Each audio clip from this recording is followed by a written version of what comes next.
سوال یہ ہے کہ صحابہ کرام رضوان اللہ تعالیٰ علیہم اجمعین ان کی تعداد کتنی ہے؟ تعداد بتا دیں۔ حق اور سچ بات تو یہ ہے کہ صحابہ کرام رضوان اللہ تعالیٰ علیہم اجمعین ان کی تعداد جو ہے نا وہ متعین طور پر نہیں، اس کا کوئی دعویٰ یا کلیم کیا جا سکتا کہ وہ اتنی تھی۔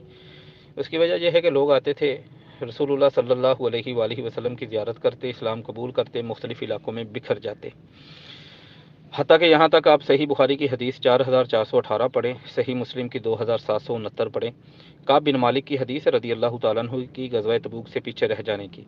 وہ کہتے ہیں کہ نبی صلی اللہ علیہ وآلہ وسلم کے ساتھ اس غزوہ کے اندر، حالانکہ یہ 9 ہجری میں ہونے والا غزوہ ہے آپ کی وفات سے پہلے، تو اس میں یہ کیفیت تھی کہ جو لوگ سائڈوں پہ جا چکے تھے ان کا تو پتہ نہیں، جو مدینہ میں موجود تھے ان کی بات ہو رہی۔ والمسلمون مع رسول اللہ صلی اللہ علیہ وسلم کثیر ولا یجمعهم کتاب حافظ، کہتے اتنی زیادہ تعداد تھی رسول اللہ صلی اللہ علیہ وآلہ وسلم کے ساتھ مسلمانوں کی کہ ان کو کسی بہترین کتاب میں جمع نہیں کیا جا سکتا تھا۔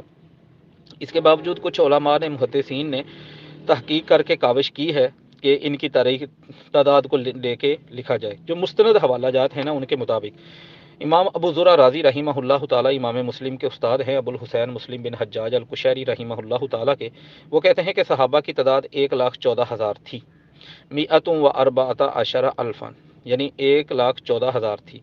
خطیب بغدادی رحمہ اللہ تعالی نے اپنی الجامع کے اندر جلد 2 صفحہ 293 پر اسی طرح کا قول نقل کیا ہے کہ صحابہ کی تعداد 1,14,000 تھی۔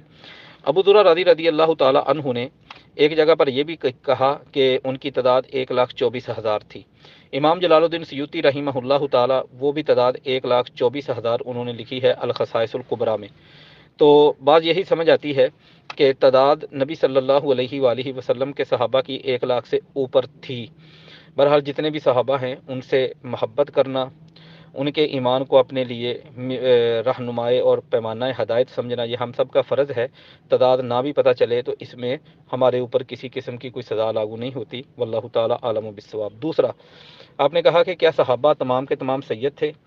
دو لفظ کے 2 اعتبار ہوتے ہیں، ایک ہے ڈکشنری میں اس کا معنی کیا ہے، ایک ہے کہ ڈیفینیشن کے طور پر اس کا معنی کیا ہے۔ سید کا جو لغت میں معنی ہے وہ سردار ہے، اس اعتبار سے دیکھیں تو سارے صحابہ ہی سردار تھے، لیکن ہمارے ہاں سوسائٹی میں سید کا لفظ اس کے لیے بولا جاتا ہے جو رسول اللہ صلی اللہ علیہ وآلہ وسلم کی آل سے جن کا تعلق ہو۔ تو اس اعتبار سے اگر دیکھیں جو ہمارے ہاں بولا جاتا ہے، حالانکہ یہ سید اس معنی کے اندر اگر آپ دیکھیں تو پہلے جو دور تھے نا صحابہ کرام رضوان اللہ تعالیٰ علیہم اجمعین، آپ کو کہیں نہیں ملے گا کہ سید کا لفظ اس معنی میں استعمال کیا گیا، یہ ہمارے بر صغیر کی ایجاد ہے۔